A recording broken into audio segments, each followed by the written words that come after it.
Okay, so you're here because you want more than just the quick take, right? You want to really get into the ideas shaping things. Exactly, that's the plan. And today we're doing just that.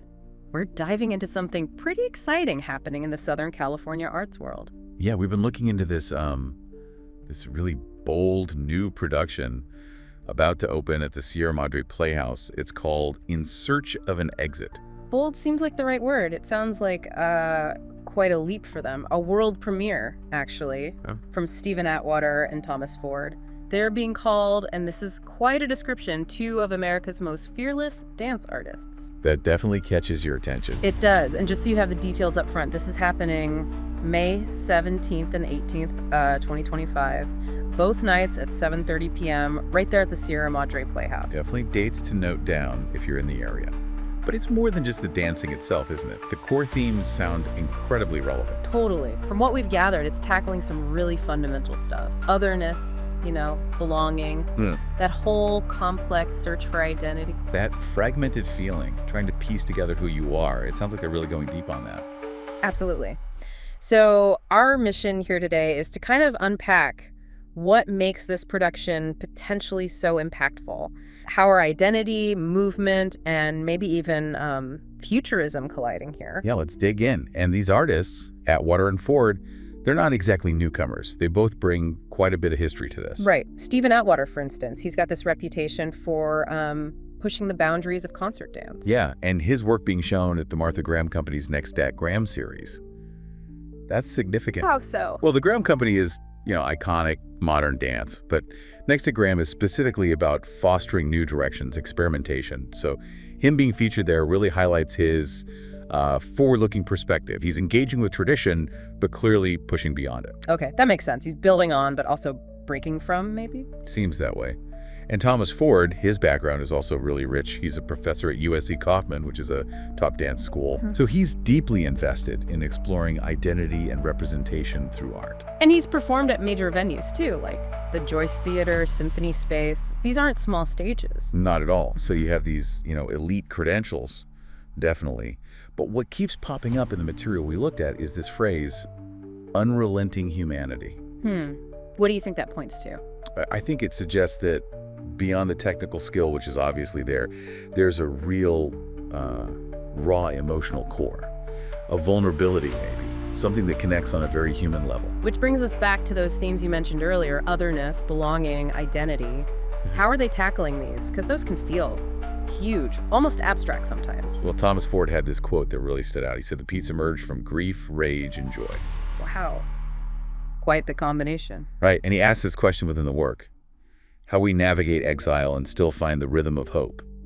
That gives you a sense of the emotional weight, the lived experience behind it. That's powerful. It's not just an intellectual exercise then. Doesn't sound like it. Yeah. And Steven Atwater adds another layer. He talks about how our bodies carry ancestral memories. Ancestral memories. Yeah, and that when they move, they're not just dancing, we're testifying. Testifying. So it's like bearing witness through movement, almost a spiritual dimension. Exactly. It implies this really deep connection to history, to lineage, expressed physically, more than just steps. So, okay, testifying through movement, carrying ancestral memory.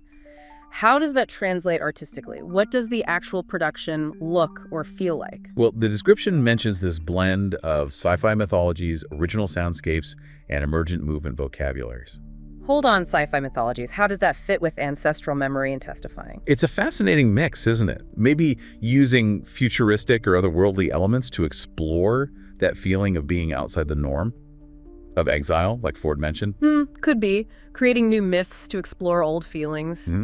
And emergent movement vocabularies. What does that suggest to you? Not standard choreography. Yeah, it sounds like they're crafting their own physical language for this piece.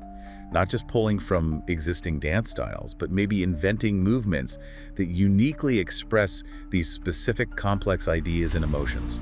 Something fresh. Creating a whole new language. And it's not just visual. They're using digital mediation, sensorial sound, and live embodiment. Okay, break that down. Digital mediation, like projections, tech. Could be projections, could be interactive tech, maybe ways technology alters or enhances the movement we see.